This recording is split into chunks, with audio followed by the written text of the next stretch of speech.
उत्तर प्रदेश वाराणसी के उदय प्रताप कॉलेज की 101 जमीन पर वक्फ बोर्ड ने ठोका था दावा। दरअसल उत्तर प्रदेश सुन्नी सेंट्रल वक्फ बोर्ड ने 6 साल पहले वाराणसी के उदय प्रताप कॉलेज की 101 जमीन पर अपना दावा ठोका और उसे नवाब टोंक की वक्फ की हुई संपत्ति बताया था। इस नोटिस में लिखा था कि अगर कॉलेज प्रबंधन ने 15 दिन के भीतर इसका जवाब नहीं दिया तो उसके बाद उनकी किसी भी आपत्ति को सुनी नहीं जाएगी। हालांकि यूपी कॉलेज शिक्षा समिति के तत्कालीन सचिव UN सिन्हा ने उस समय सीमा के भीतर ही वक्फ बोर्ड को उसका जवाब नहीं दिया तो उसके बाद उनकी किसी भी आपत्ति को सुनी नहीं जाएगी। हालांकि कॉलेज शिक्षा समिति के तत्कालीन सचिव UN सिन्हा ने उस समय सीमा के भीतर ही वक्फ बोर्ड को उसका जवाब दे दिया था। जवाब में लिखा था कि साल 1909 में चैरिटेबल एंडाउमेंट एक्ट के तहत उदय प्रताप कॉलेज की स्थापना हुई थी और इस एक्ट के तहत आधार वर्ष के बाद ट्रस्ट की जमीन पर दूसरे किसी का भी मालिकाना हक अपने आप खत्म हो जाता है। इस जवाब के बाद से यूपी सुन्नी सेंट्रल वक्फ बोर्ड की ओर से फिर कोई भी जवाब नहीं आया और न ही कोई नोटिस आया। सुनिए। वक्फ बोर्ड की नोटिस यूपी सेंट्रल सुन्नी वक्फ बोर्ड ने उदय प्रताप कॉलेज वाराणसी को 6 दिसंबर 2018 को जो यहाँ पे एक मजार और मस्जिद है यूपी कॉलेज परिसर में, उस संबंध में उसकी जमीन के संदर्भ में और उससे रिलेटेड और भी जो जमीन है उसके संदर्भ में एक नोटिस भेजा था कि क्यों न जो है इसको यूपी सुन्नी सेंट्रल वक्फ बोर्ड में पंजीकृत कर लिया जाए। और ऐसा इन्होंने वसीम अहमद पुत्र अब्दुल लतीफ कोई है उनके आवेदन पर भेजा था हमको नोटिस।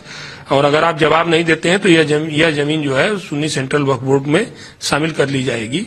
लेकिन तत्काल हमारे जो है उदय प्रताप शिक्षा समिति जो कि यूपी कॉलेज का संचालन करती है, उसके तत्कालीन सचिव श्री UN सिन्हा साहब ने तत्काल इसका जवाब दिया और बताया कि कुछ लोग कॉलेज परिसर के शैक्षणिक परिवेश में विकृति पैदा करने हेतु किसी अवांछनीय व्यक्ति द्वारा भ्रामक प्रार्थना पत्र प्रस्तुत किया गया है और यह जमीन जो है एंडाउमेंट ट्रस्ट की है और चैरिटेबल एंडाउमेंट एक्ट के अंतर्गत आधार वर्ष के उपरांत ट्रस्ट की जमीन पर अन्य किसी का मालिकाना हक स्वयं समाप्त हो जाता है।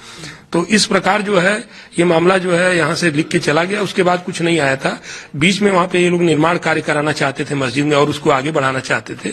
उस पर हम लोगों ने रोक लगाया। थाना अध्यक्ष शिवपुर को हमने सूचित किया, जो भी निर्माण सामग्री थी और जो भी वहां पे अवैध निर्माण कराए जाने का प्रयास था वो सब खत्म कराया और पुलिस को सूचना दिया। पुलिस हमेशा वहां पे हरकत में रहती है और इसके अलावा जो है अवैध तरीके से ये लोग जो है हमसे जो है हमारे बिजली कनेक्शन से इलेक्ट्रिसिटी कनेक्शन लेकर के चला रहे थे, उसको भी हमने कटवा दिया है। वर्तमान में ये लोग जो है बिजली का कनेक्शन नहीं ले पाए, इलेक्ट्रिसिटी कनेक्शन नहीं ले पाए। इसलिए नहीं ले पाए हैं कि इनके पास कोई भी दस्तावेज मस्जिद के संबंध में नहीं है। हमारी मांग ये है कि ये जो मजार को ये मस्जिद का रूप दे रहे हैं लोग और वक्फ बोर्ड इस पे अपना अधिकार बता रहा है कि हमारा ये जमीन है, ऐसा इनका कुछ नहीं है। क्या आप यहाँ के छात्र हैं? हाँ, यहाँ हम छात्र हैं। किस तरीके की यहाँ पे संख्या रहती है? संख्या पहले निर्माण हो रहा है? शुरू में ये लोग 2-4 लोग आए, फिर माननीय अखिलेश यादव की सरकार में यहाँ फोर्स लगा के नमाज पढ़ाने का काम किया गया और माननीय मुख्यमंत्री जी के आने के बाद ये लोग अपना ये सब काम शुरू कर दिए और वक्फ बोर्ड कह रही है कि हमारी जमीन, तो ऐसा इनका कुछ नहीं है। आगे क्या आप लोगों ने? आगे हम लोगों ने माननीय जिलाधिकारी से मांग किया है कि यहाँ 2-4 लोगों को अनुमति दें, बाकी जब तक जांच नहीं होती है यहाँ पूरी जांच करें कि किस बिहाफ पे ये लोग यहाँ हैं और उसके बाद इन लोगों को नमाज में 2-4 लोग आए। बाकी ये संख्या बढ़ती जा रही है। ये शिक्षा का मंदिर है, जहाँ छात्र पढ़ने आते हैं वहाँ ये लोग सौहार्द बिगाड़ रहे हैं भीड़ बढ़ा के। आज हम लोगों ने जिला अधिकारी को और ज्वाइंट पुलिस कमिश्नर को एप्लीकेशन दिया है। हम लोगों ने मांग किया है कि जब तक इसका कुछ निर्णय नहीं हो जाता, पहले ये मजार था और जब तक इस मजार का, अब मजार में ये लोग ज्यादा से ज्यादा संख्या में नमाज पढ़ने आते हैं, इनको रोका जाए। जब तक इसका निर्णय नहीं हो जाता तब तक पुलिस प्रशासन से हम लोगों की मांग है कि इन लोगों को, जो ये हजारों की संख्या में लुंगी पहन के आते हैं, इन लोगों को रोका जाए। 2-4-5 लोगों को निर्धारित कर दिया जाए कि इन्हीं लोगों को अंदर आने दिया जाए। ये लोग क्या करते हैं कि पहले जब हम लोग सन 12 के समय में जब हम लोग देखा करते थे तो यहाँ 2-4-5 लोग आते थे।